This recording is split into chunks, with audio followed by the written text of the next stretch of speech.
अस्सलाम वालेकुम dear students.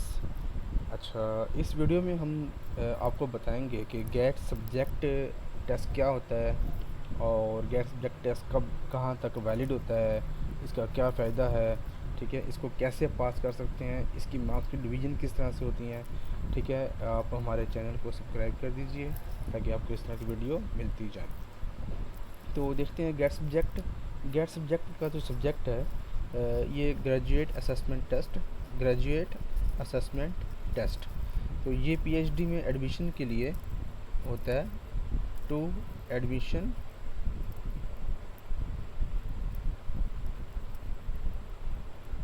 इन PhD, ये पीएचडी में एडमिशन के लिए टेस्ट होता है। तो अक्सर यूनिवर्सिटीज़ जो है वो गेट सब्जेक्ट को मानती हैं और चंद यूनिवर्सिटीज़ गेट सब्जेक्ट अपना गेट जो है अपना कंडक्ट करती हैं। अब वो इसको नहीं मानती, लेकिन अक्सर यूनिवर्सिटीज़ जो है वो गेट सब्जेक्ट को मानती हैं, जिसके बिहाफ पे आपका पीएचडी में एडमिशन सिक्योर होता है। तो गेट सब्जेक्ट का जो टेस्ट है, ये टोटल मार्क्स के 100 होते हैं। टोटल मार्क्स, ये 100 मार्क्स का टेस्ट होता है। इसका जो पासिंग क्राइटेरिया है, पासिंग मार्क्स इसमें 60 होते हैं, यानी 60/100 हम कह सकते हैं 60%। 60% मार्क्स जो है वो आपके पासिंग होते हैं। और जो इसकी परसेंटाइल है वो जो है वो मोर देन 50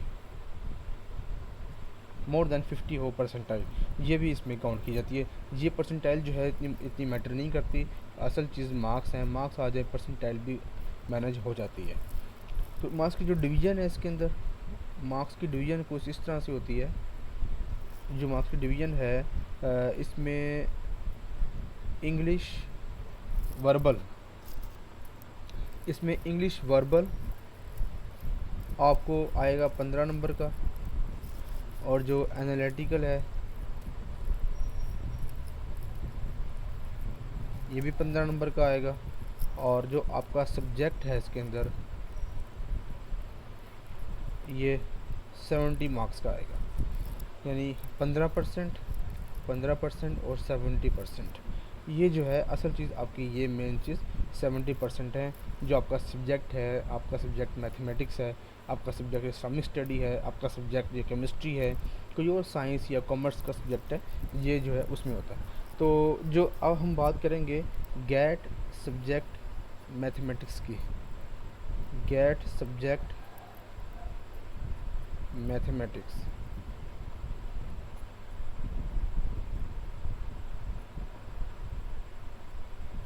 हम बात करेंगे गेट सब्जेक्ट मैथमेटिक्स की। इसमें जो है कि मैथमेटिक्स जो है वो किस तरह से आप कौन कौन से टॉपिक इसमें करें तो आप गेट सब्जेक्ट मैथमेटिक्स में आप क्वालिफाई हो जाएंगे। तो यह सबसे पहले आपको इसमें जो है टॉपिक आना चाहिए बेसिक मैथ। इसको मैं बेसिक मैथ का नाम दूंगा, बेसिक मैथ। बेसिक मैथ में कोई एक चीज़ नहीं है, बेसिक मैथ के अंदर काफ़ी चीज़ें इंक्लूड करेंगे हम। आपको मैं डिटेल में बता देता हूँ कि बेसिक मैथ जो है वो क्या क्या चीज़ें इसमें इसमें आप शामिल करेंगे। ठीक है, तो एक सेकेंड जाने। तो बेसिक मैथ में आप जो है आपको आना चाहिए एलसीएम। बेसिक मैथ के अंदर इंक्लूड करेंगे आप एलसीएम, यानी लीस्ट कॉमन मल्टीपल। उसके बाद जो है फिर आपको आना चाहिए एचसीएफ निकालना। इसके बाद आपको प्रॉफिट और लॉस के क्वेश्चन जो हैं वो आपको आने चाहिए। और फिर आपको इसमें आना चाहिए रेशो और प्रोपोर्शन, ये टॉपिक आना चाहिए आपको। आपको एरिया निकालना आना चाहिए, आपको वॉल्यूम आना चाहिए, आपको नंबर सिस्टम आना चाहिए,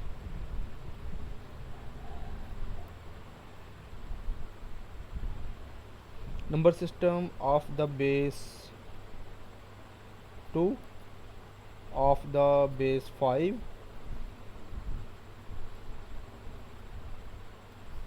ऑफ द बेस 5 और इसी तरह बेस 10, बेस 2 के नंबर को बेस 10 में कन्वर्ट करना, बेस 5 के नंबर को बेस 10 में कन्वर्ट करना, बेस 10 के नंबर को बेस 2 में और बेस 5 में कन्वर्ट करना आपको आना चाहिए। ठीक है। नंबर 2 जो है आपको आना चाहिए मैट्रिसेस, मैट्रिक्स या मैट्रिसेस। इसके अंदर जितनी डिटेल है आप एफएससी में पढ़ते हैं, इसमें चैप्टर नंबर जो है वो आपका 3 होता है। ठीक है, आपको ये सारा आना चाहिए। ठीक है, चैप्टर नंबर 3, इसके अंदर system of linear equation, system of non linear equation, system of homogeneous equations, homogeneous system, system of homogeneous equations, इसका सोल्यूशन किस तरह से होगा, एशेलन फॉर्म वगैरह, जो रैंक है इसका निकालना, सब कुछ आना चाहिए आपको। फिर आपको वेक्टर स्पेस आना चाहिए।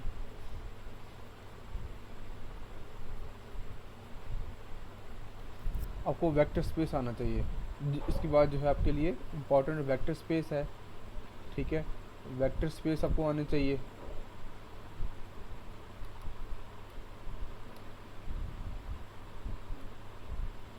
वेक्टर स्पेस आनी चाहिए, ये तीसरे नंबर पे वेक्टर स्पेस आनी चाहिए।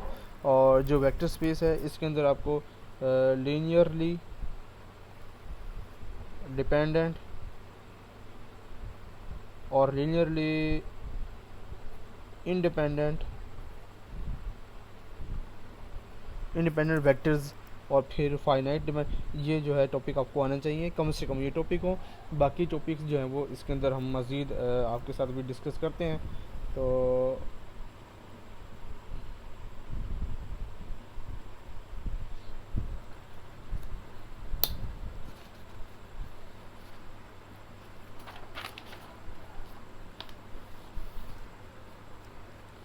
अच्छा, लीनियरली डिपेंडेंट वेक्टर्स आने चाहिए। और उसके बाद जो है वो आपको फाइनाइट डायमेंशन का पता हो, फाइनाइट डायमेंशन,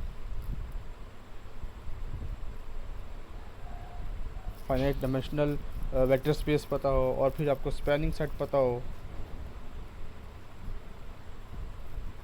स्पैनिंग सेट पता हो। और फिर आपको basis for a vector space, vector space के लिए बेसिस क्या होती है उस, और वो बनती किस तरह से है, dimensions of A vector space, dimensions of A vector space. ये सारी जो चीज़ें हैं आपको बीएससी जिसने की है, बीएससी का जो इसकी मेथड की बुक होती है, एसएम यूसुफ की या कोई भी, इसमें आपको चैप्टर नंबर जो है वो 6 में आपको ये सारी चीज़ें मिल जाएंगी। उसके बाद आपको जो है आना चाहिए inner product space, number 4 number पे इनर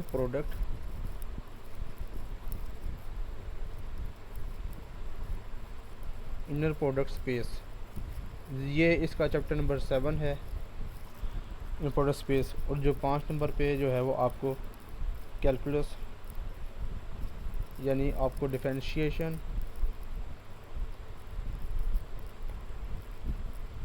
और इंटीग्रेशन ये आनी चाहिए। उसके बाद जो है वो आपको डिफरेंशियल इक्वेशन आनी चाहिए। डिफरेंशिएशन में आप डिफरेंशियल इक्वेशन बनेंगे और ऑर्डिनरी डिफरेंशियल इक्वेशन बनाएंगे और फिर पार्शियल डिफरेंशियल इक्वेशन बनाएंगे।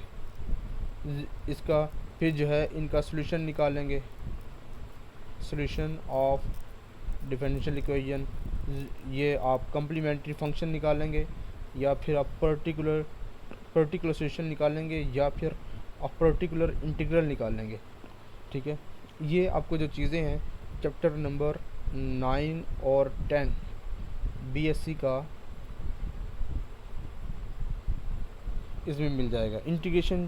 इंटीग्रेशन के लिए आप जो है चैप्टर नंबर इसका बीएससी का कैलकुलस का चैप्टर नंबर आप 4 पढ़ लें, चैप्टर 5 पढ़ लें। ठीक है, और मैट्रिसेस का जो सही मैट्रिसेस के लिए जो सही है वो चैप्टर नंबर आप 3, 4, 5, ये बीएससी की जो मेथड की बुक होती है एसएम यूसुफ की, उसमें से पढ़ लीजिए। ठीक है, आपका ये टॉपिक कवर हो जाएगा। और इसके अलावा जो है आपको डिफरेंशियल इक्वेशन चैप्टर 9 आ गया। चैप्टर 9 जब पढ़ेंगे इसमें आपको इंटीग्रेटिंग फैक्टर,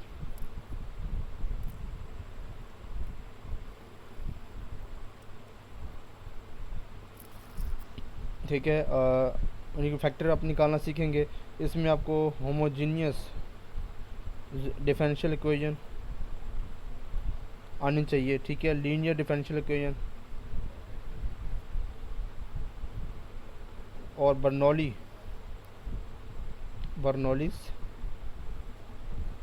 डिफरेंशियल इक्वेशन ये भी आपको आनी चाहिए, ठीक है। ये सारी जो है आपको आनी चाहिए। इसके अलावा जो टॉपिक्स हैं और भी इसके टॉपिक्स हैं जो कि मैं आपके साथ डिस्कस करता हूँ। नंबर 6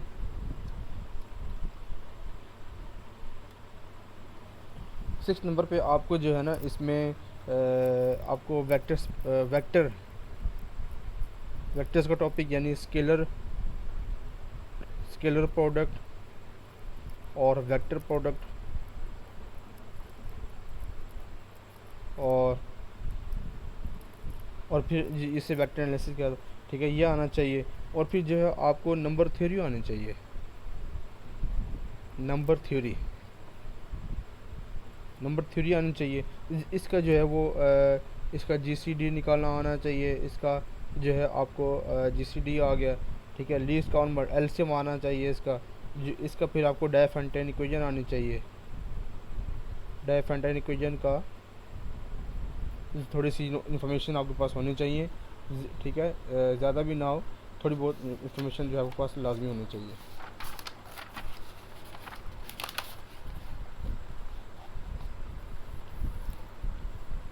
और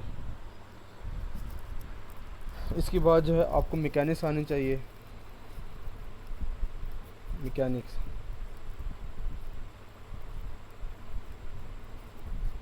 मैकेनिक्स के बाद जो है आपको टोपोलॉजिकल स्पेस, ठीक है, टोपोलॉजिकल स्पेस आना चाहिए। आपको रियल एनालिसिस आना चाहिए, आपको कम्प्लेक्स एनालिसिस आना चाहिए। ये सारा जो है आप बीएस में पढ़ेंगे, बीएस 4 ईयर में, या फिर जो है एमएससी में ये सारा टॉपिक जो है आप रिवाइज कर सकते हैं। उसके टॉपिक्स हैं कम्प्लेक्स एनालिसिस, टोपोलॉजी, ठीक है, फंक्शनल एनालिसिस थोड़ा बहुत आपको आना चाहिए, फंक्शनल एनालिसिस के बारे में आपको पता होना चाहिए। और इसके अलावा जो टॉपिक्स हैं वो मैक्सिमम टॉपिक मैंने कवर कर लिए हैं, ठीक है। इनके बारे में जो डिटेल है आपको मेरी वीडियो पे मिलती रहेंगी। मेरे चैनल को आप सब्सक्राइब कीजिए।